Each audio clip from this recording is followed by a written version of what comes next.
Hi, I'm Tori Hagaman. I have been working on this painting and filming for my YouTube audience for several days, but I have realized that because this canvas is so large, it's been almost impossible for me to get the camera close enough so that you can get really detailed instruction on how I'm putting in this brushwork on these trees, and I'd love for you to see how I did these. So I've already decided, even though I haven't finished this painting yet, I'm going to do a separate little short instructional course. I'm going to put it on my website. It'll be very inexpensive, but I'm going to do smaller paintings. I'm going to mount the camera from the top so that I can zoom in. You will see very detailed instruction. You'll see all the brushwork. You'll see my palette, my color mixing at the same time. So if this YouTube video doesn't give you as much instruction as you would like or would want, check out the link in the description box below and there'll be a lot more for you there.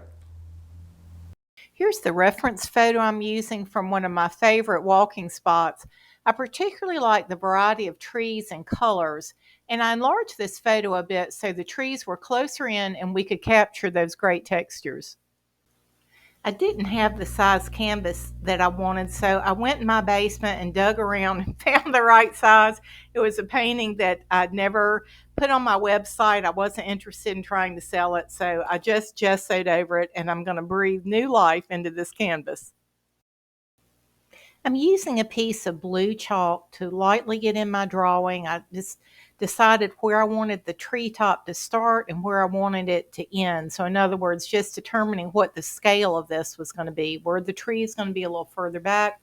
Were they going to be brought forward a little bit? And again, I didn't want them to be large enough that we could kind of play with the texture and do some interesting things with the color. So I'm just sketching those in as I see them. I've decided for the sky, I couldn't decide between cobalt and ultramarine, so I'm gonna mix the two.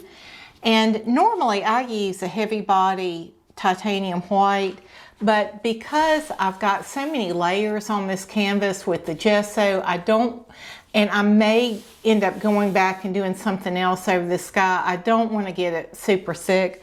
So instead, I'm going to use this Liquitex Basics, which is a much thinner, softer body. So I'm just going to mix my ultramarine and some cobalt, about 50-50. And then I'm just going to add white to it and a lot of white down at the treetop. And we'll just see what we get. Often when I'm using a palette knife to mix my colors, I'll just put it right on the canvas to test the color. I felt like that was a little too purple. That's the ultramarine speaking a little too loudly, so I added a little more of the cobalt blue, and I thought that was pretty.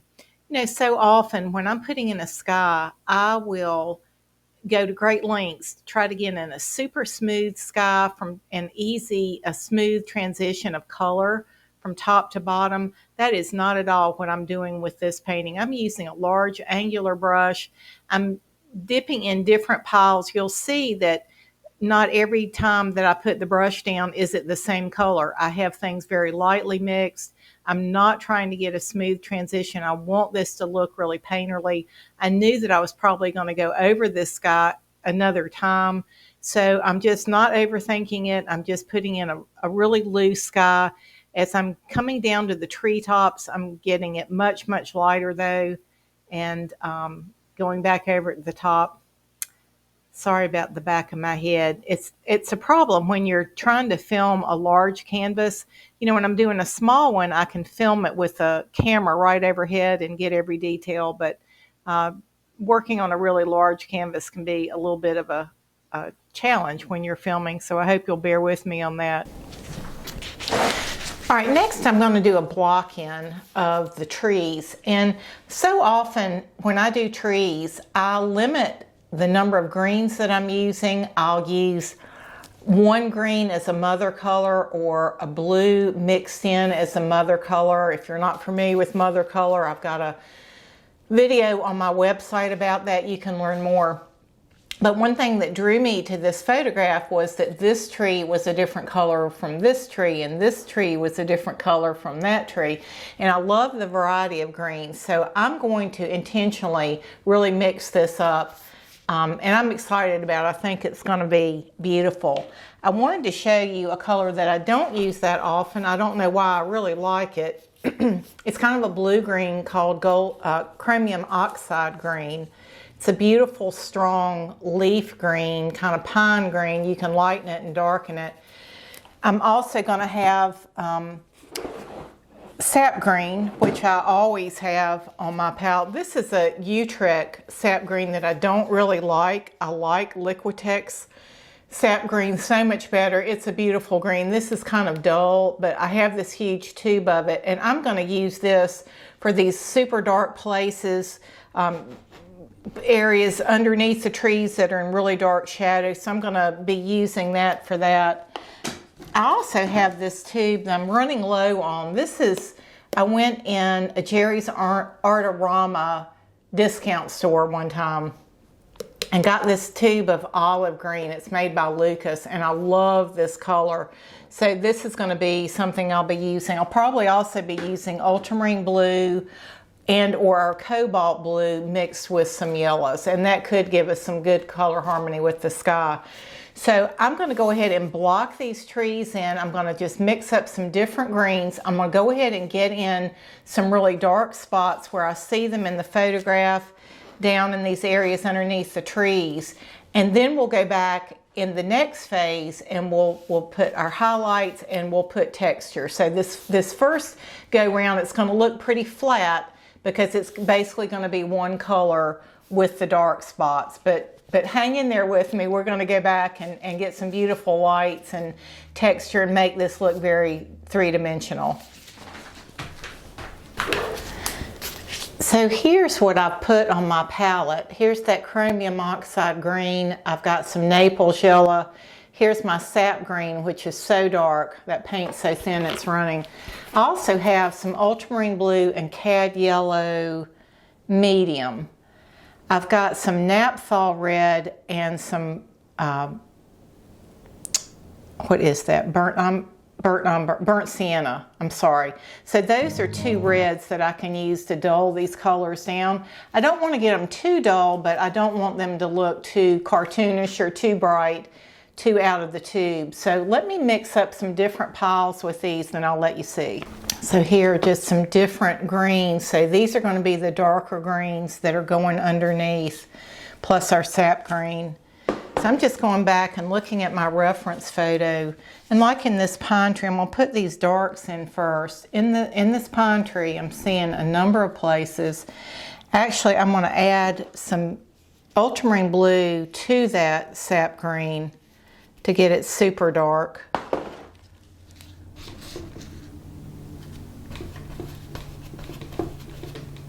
I'm using a big flat brush. This is a Princeton Summit 6100B Bright. It's a size 10. It's a brush I really like a lot. So I'm just going to have plenty of spaces of dark spots here. This next tree has a lot of dark in it.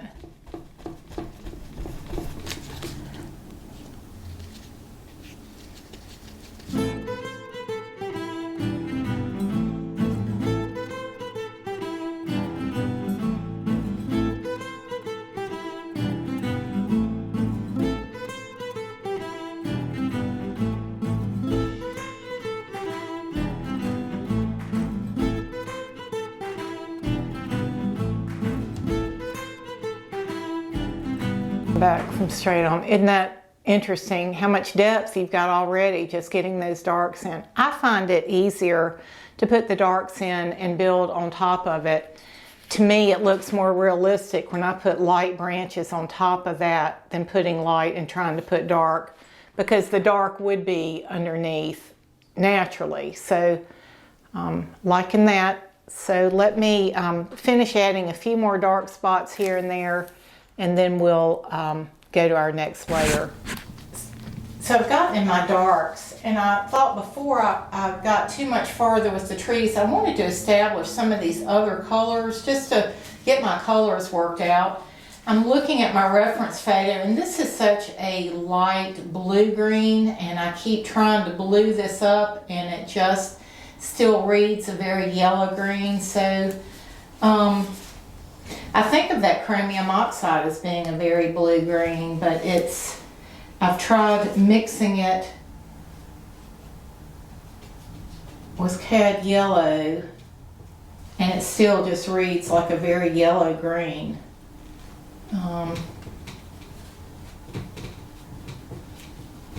Here is ultramarine and yellow. I think I got a little red on my brush, that's why that looks so muddy. And in this field, it's got a lot of texture to it, so it might be okay to drop in some different colors. And again, I don't want the brushwork being boring. This is a chromium oxide in yellow. Let's see how that looks. That's pretty.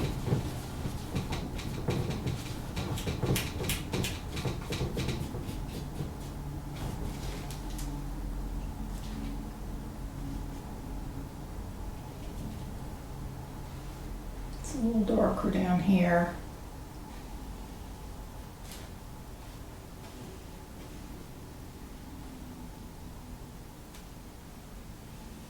And then we've got a shadow going across there. I don't think I want to get into all that. I was just really just trying to get a feel for, and then we've got a real blue-green right here in front.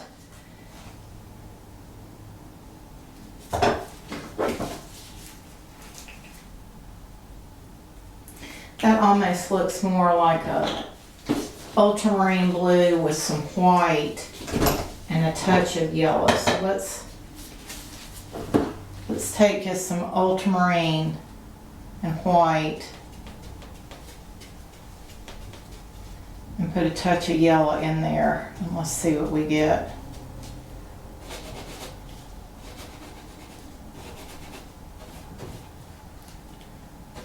It's a little dark.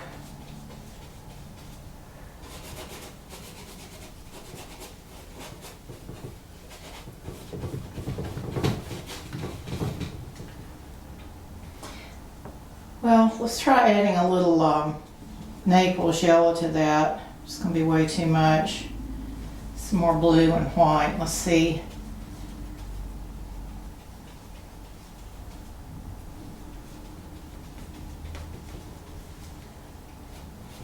And that's just getting too dull looking. Let's go back to the ultramarine and white.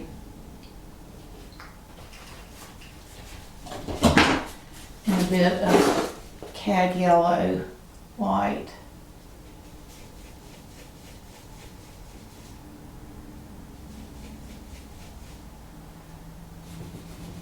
That's pretty.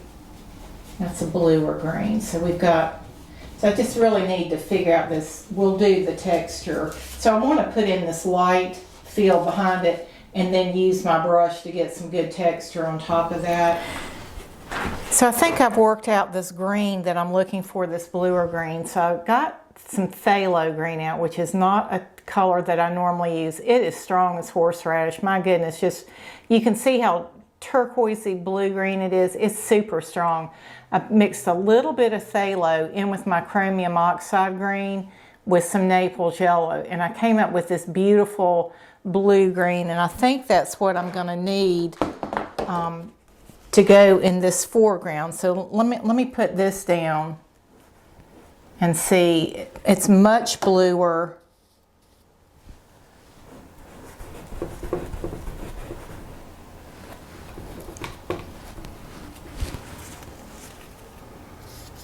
I think that's going to be nice.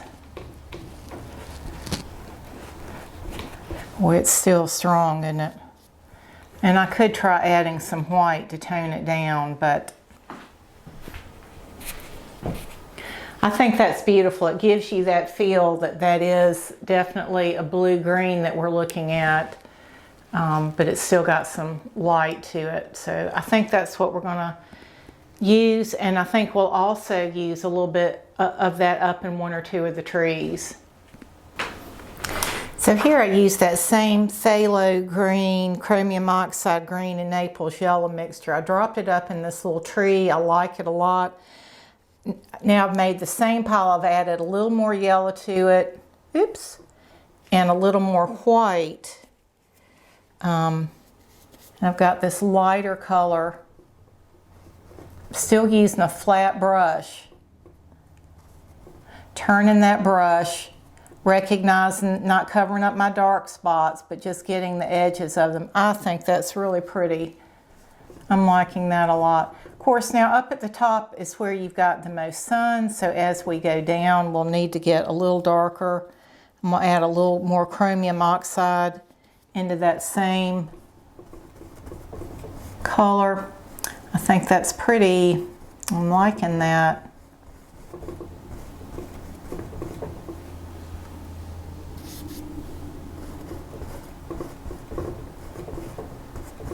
You can paint over some of those dark spots, but just leave some of it showing. Don't just cover it up. And then of course we're going to be even darker down at the bottom. So I'm going to just added a little more chromium oxide green to that. Okay. I think all this is going to take a second coat, but this is just giving us a nice roadmap of where we're going. Just that first layer. These trees are pretty flat on the bottom. Okay, let you see it straight on. It doesn't look very pretty right now, but this is just how to build it, and eventually it's kind of like a jigsaw puzzle. Eventually it's going to make sense and it's going to come together. Just one of those places you have to trust the process a little bit. I decided before I put in the trees, I wanted to go back in and finish the sky. I'm putting a second coat on. So I'm using that same cobalt and ultramarine and white mixture, and I'm making it whiter down close to the trees. You'll notice I'm leaving a lot of brush strokes. I'm not trying to get it super smooth, and I'm going back into the upper corners and just darkening that a little bit more, where my clouds are going to, where that cumulus cloud is going to reach at the top. I wanted a nice crisp edge to outline that. All right, here we go. I'm starting to lay in the color on the larger trees, and I'm using a Princeton Summit brush. It's a 6100 Bright series. I really like these brushes. If you just need a flat sort of chiseled brush, I believe that was a size 8. And I'm using the chromium oxide green. I've got a little Naples yellow. I've got a little burnt sienna. See how that's kind of a warm color? That's coming from that burnt sienna.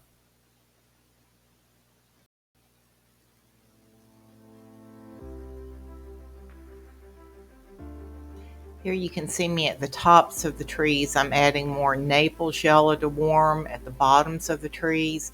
I'm adding more of the dark green or the blue to cool it. And you can see me getting back from that first big tree. Here I'm just, again, using a flat brush, which gives you a certain mark. Here it's the chromium oxide green and a little burnt sienna mingled together. On this particular tree, I'm adding a little more yellow to the top, and you can see where I'm having to go back through and do a second coat.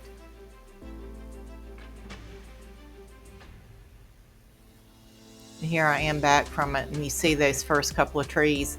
It's funny, when you're working on them and you're up close, they can look a little odd, like they're not coming together, but when you get back from it, again, just trust that process and see how important it is to have those darks in first. Those really are important and play a key role. Here I'm putting in a yellow and white and green, getting an extremely different color. Here I'm using my brush instead of a flat brush, I'm pushing that brush very vertically, getting very brushy, bushy vertical strokes. Here I've got my 3 little minis at the bottom, and you'll notice that one is more blue than the other, and then the one on the left is definitely more of a light olive green. I'm adding a little more Naples yellow to that one to get some sunlight at the top. Now I'm going to fill in the bottom of those trees with my sap green and ultramarine, getting that really dark at the bottom. Wow, it's funny how getting that dark shape really makes those trees pop.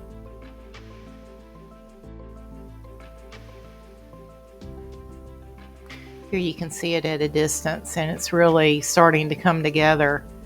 I love the variety of the different colors, the different shapes of the trees, the different textures.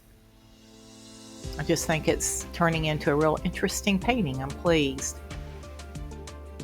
I really encourage you when you're painting to really make an effort to get back frequently and see it from a distance. It's just so easy to stay on top of it, but it's really how is that painting going to look when it's hanging on the wall.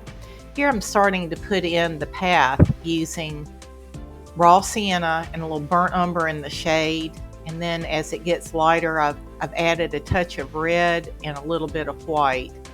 So that's a handy color to have on your palette. Here you can see it getting a little lighter as it's going through. Here I'm adding some vegetation down at the bottom. I've made it a real light limey green, and I love the contrast in paintings to have some strong darks and some strong lights. I just think it makes it a lot more interesting. It keeps your painting from looking flat. I love how that trail sort of meanders. And here I'm going back and darkening up a little bit right next to the woods. Now I'm getting ready to finish those last big trees on the right.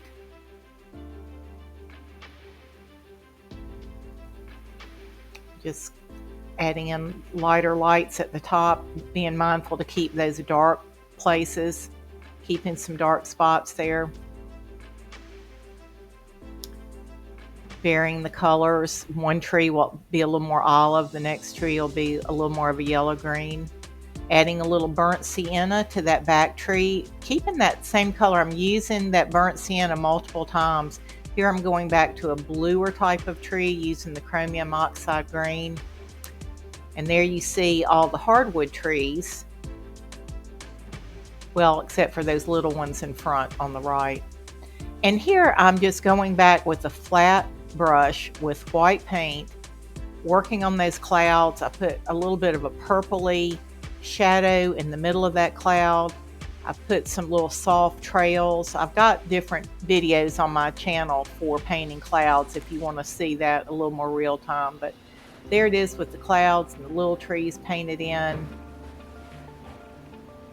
I really love what's happened with this painting. I think it's very expressive and interesting. The edges are fairly soft. I love the variety of colors.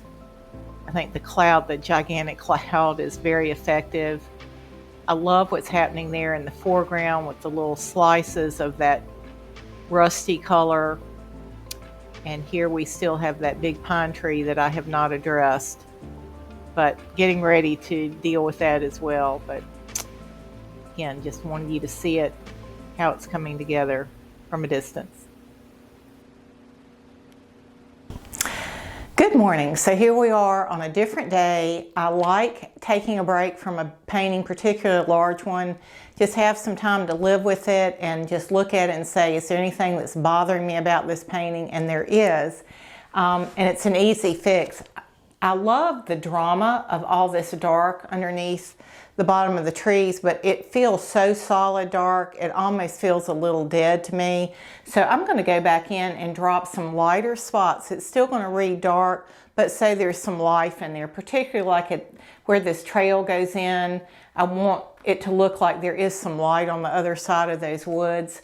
And the next thing I'm going to do, and I don't want to bore you with filming it, but I'm going to redo all this, just put a second coat on this middle field. It only has one coat and I'm seeing the canvas. And while I love the distinction between this hill that's up front and this, because this is in full sunlight, it really shouldn't be reading that dark, so the value bothers me. So I'm going to tweak that a little bit. Then the next thing I'm going to do is work on this pine tree. I've already got the dark blocked in, but instead of just jumping on it, I'm going to use a mixed media pad, and I really encourage you to get something like this if you don't have one.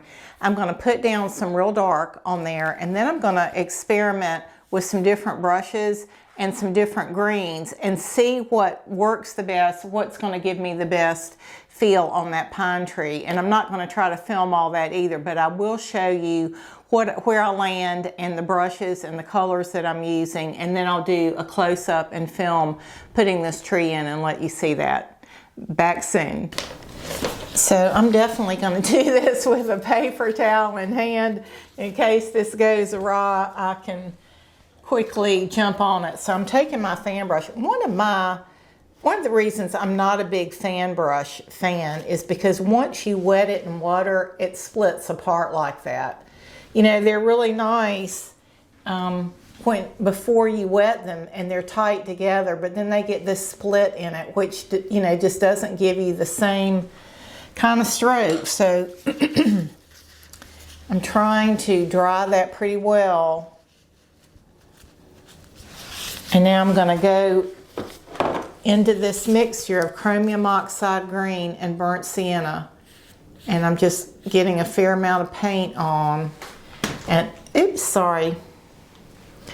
And I'm just going to try to lay some easy strokes down in the direction that they would go.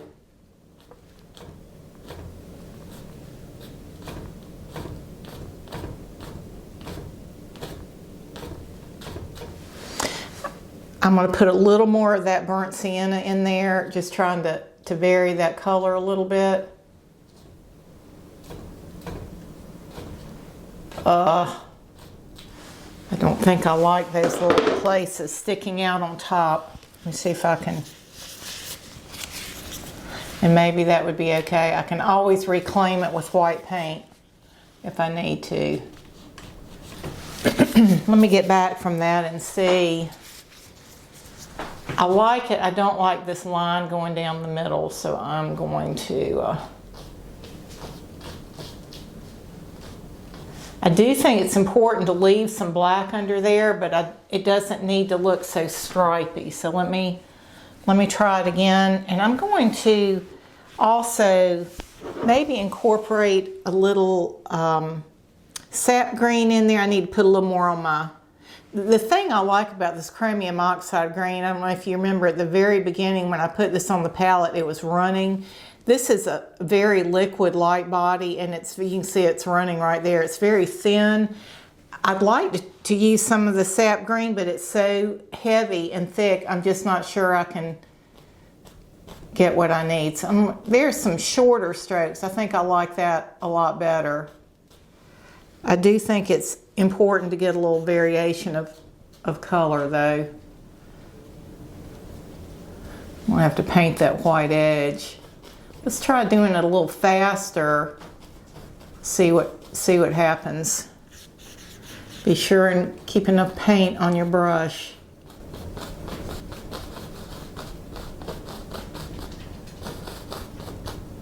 Yeah, I think I'm going to paint those out. Gosh, that's going to take a few.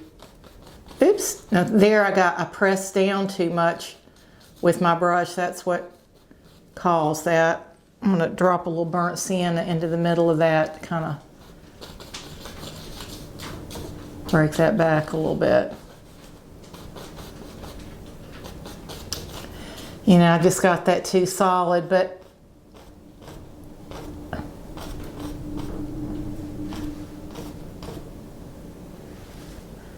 I can always go back and drop a little dark. But, you know, again, it's kind of hard to drop something back dark in after something's already been put down. See, that's just too bright, too perky. I'm going to go back into my burnt sienna. I'm going to see if I can just wipe some of that off. I think I just got it too thick, too solid right in there. So I'm just going to wipe it off. If you're working in oils, you can go in there and just scrape it off. I think I got it a little thick right there. Okay, so don't be afraid to. I've really gotten fearless in my old age and in my old age of painting. If something doesn't look right, I will just paint over it. Excuse me, paint over it or redo it. But I don't want to leave it if it doesn't look right.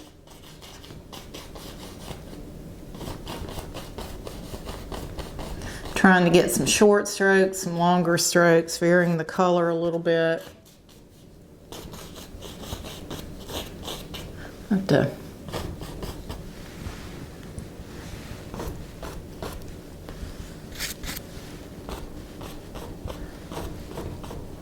I think that having that burnt sienna in there really helps that settle down and keep it from looking too perky. I'm going to get back from it again. I like it from a distance. I don't like this coming straight down. I think that looks a little odd. I'm just going to wipe it back. I feel like I need a little more variation in color, so I'm going to maybe mix some sap green into this. I might just do a few more strokes. Well, I tell you what, let me finish using this color combination and then we'll go back over it one more time and put some lighter highlights. I think that's what I'll do. Here I am putting in a very super simple yet very dramatic foreground, and I was just so pleased with how this turned out. I'm using a Rosemary & Company classic long flat. Obviously this is sped up quite a bit, but I'm using the side of the brush. I'm turning it between my thumb and forefinger. I'm just rotating that brush. I'm pushing that paint up and down, getting a nice little jagged edge at the top. I'm using ultramarine and a little bit of the chromium oxide, a little white, but it's definitely a gray blue look. And as I move closer to the viewer, as I come closer to the front of the canvas, I'm going to let it get a little more green. Here I'm dropping in some grass around that patch of kind of corally terracotta color. And I was glad I added that into that corner. I felt like it really needed that. We have two places on the right side of the canvas where we have that color, and I thought it brought great color harmony and balance to use that color one more time. So I don't know if you can see the shift of the color is getting slightly more green and less blue. And I'm just trying to vary that when I go back and dip in my piles. I don't have paints that are pre-mixed that are solid colors. I'm just picking up a little of this, a little of that. Here I'm going back into just the pure sap green, getting it real dark in at the bottom because I wanted that front piece to look like there was a tree in the foreground that you're not seeing that's casting a shadow. I wanted your eye to be forced into the back of the painting. Isn't that beautiful? I just love it. And that Naples yellow on the grass is what's giving it the highlight. Just beautiful. So simple, but just so very believable. Beautiful texture without having too much detail. And it was pretty quick to put in. I just love that method. I think it does give a lot of interest and texture to the front of the canvas, but it doesn't take away from the painting. So as I said at the beginning, I don't have good close-ups of the middle of the painting with the trees and would love to show you how I did those where you could really see the brush strokes and how I mixed the paint. So I'm going to put a link in the description box below where you can check out that short course. It'll be very inexpensive. I haven't even made it yet. I don't know how much it's going to be, but it'll be reasonable, as are all my courses. Hey, I appreciate your time. I always appreciate you being with me and checking out my videos. I'd love for you to hit subscribe, and a thumbs up is always appreciated. Thank you, and God bless.